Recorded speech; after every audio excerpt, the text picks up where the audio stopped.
L'Acadèmia Internacional de Música de Solsona celebra enguany la 20a edició amb un ampli repertori d'artistes i un extens calendari plegat de concerts, com el que van oferir aquest diumenge a la tarda a Solsona mateix.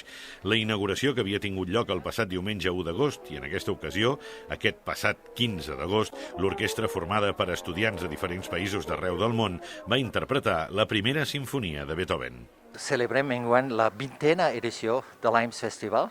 Ja hem arribat a 20 anys i enguany, i a pesar de la situació pandèmica, ens van venir 140 alumnes procedents de 15 països diferents. Portem 2 setmanes ja. Ens queda una altra setmana, fins al dia 22 d'agost estarem aquí, i avui és un dia molt especial perquè sonarà l'Orquestra Simfònica de l'AIMS Festival, és a dir, un conjunt d'uns 65 músics.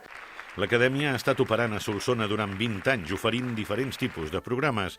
El festival porta 2 setmanes en funcionament i encara oferirà més concerts fins al proper dia 22 d'agost. La primera valoració és sumament positiva perquè és fantàstic de veure que, a pesar de la pandèmia, tants alumnes han tingut el coratge i les ganes de venir aquí a Solsona.